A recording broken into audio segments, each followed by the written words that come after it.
So, what do you think is the most, what do you call, biggest box office schlock movie of the 1970s that drew 40 million at the box office on only a cost of 750,000? Well, it's got to be that classic or that piece of cheese, Grizzly. Now, Grizzly came out in 76, also known as Killer Grizzly on U.S. television, was big at the drive-ins back in the day. This American horror thriller film was directed by William Girdler about a park ranger's attempts to halt the wild rampage of an 18-foot, 2,000-pound man-eating grizzly bear that terrorizes the national forest, having developed a taste for human flesh, maybe with barbecue sauce. However, a drunken hunting party complicates matters. It stars Christopher George, Andrew Prine, and Richard Jekyll. Widely considered a Jaws ripoff, Grizzly used many of the same plot devices as the Shark predecessor, which had been a huge box office success during the previous year. The giant grizzly bear in the film was portrayed by a Kodiak bear named Teddy, who was only 11 feet tall. Now, in this one, military veteran helicopter pilot and guide Don Stober flies individuals above a national park. He states that the woods are untouched and remain much as they did during a time when Native Americans lived there. After breaking camp, 2 female hikers are attacked and killed by an unseen animal. The National Park's chief ranger, Michael Kelly, and photographer Alison Corwin decide to follow a ranger to the primitive campsite to check on the hikers. There, they discover the mangled corpses, one of which has been partially buried. At the hospital, a doctor tells Kelly that a large bear killed the girls. The park supervisor, Charlie Kitteridge, blames Kelly for the attacks, as the bears were supposed to have been moved from the park by Kelly and naturalist Arthur Scott before the tour season began.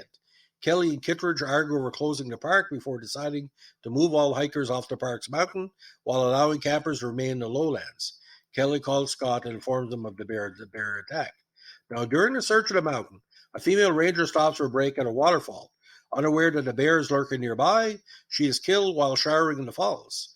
Kelly recruits the helicopter pilot, Stober, to assist in the search. Flying above the forest, they see Scott adorned in animal skin while tracking the bear.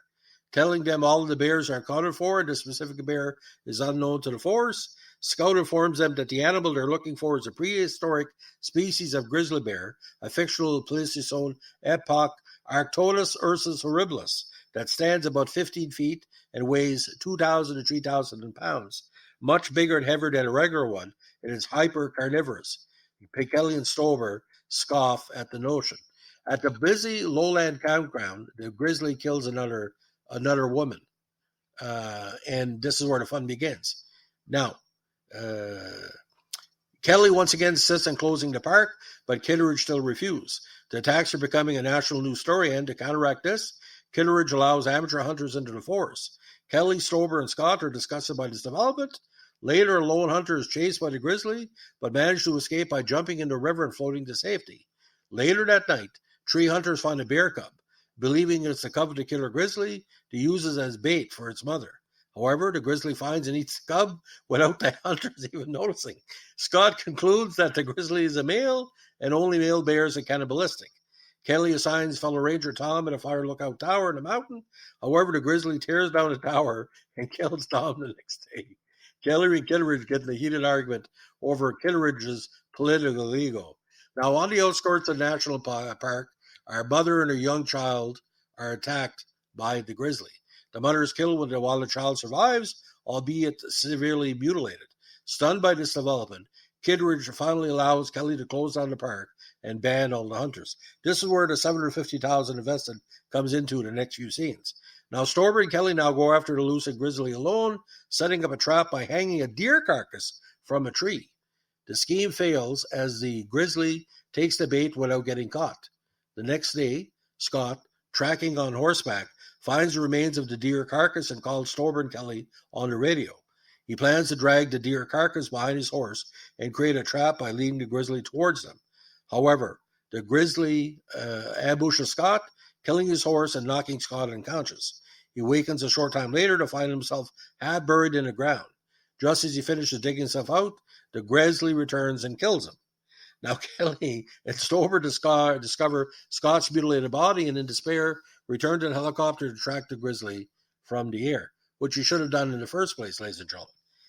They soon spot the grizzly in a clearing. The Grizzly attacks the helicopter, swiping at the craft and causing Stober to be thrown clear. The Grizzly kills Stober before turning on Kelly, who frantically pulls a bazooka from the helicopter. Before the Grizzly can reach him, Kelly fires at the Grizzly, killing him in a large explosion. For several seconds, Kelly sadly stares at the burning remains of the Grizzly before walking toward Stober's mutilated body. Now, cinematography, William L. Ashman, edited by Bud Asman and Christopher Ness, music by Robert Raglan, distributed by Film Ventures International Columbia Pictures, 89 minutes, May 1676, and again, $39 million. Now, the idea for Grizzly began when the film's producer and writer, Harvey Flaxman, decided to do it after encountering a bear during a family camping trip. Co-producer and co-writer David Sheldon thought the idea would make a good film following the success of Jaws. Girdler discovered the script on Sheldon's desk and offered to find financing as long as he could direct the film. Within a week, Girdler was able to obtain $750,000 in financing from Edward L. Montoro's Film Ventures International movie distribution company. Now, Grizzly was filmed on location in Clayton, Georgia, with many local residents cast in supporting roles. Now, Catherine Rickman, who played one of the first victims, was actually the daughter of Clayton's mountain man, Frank Rickman.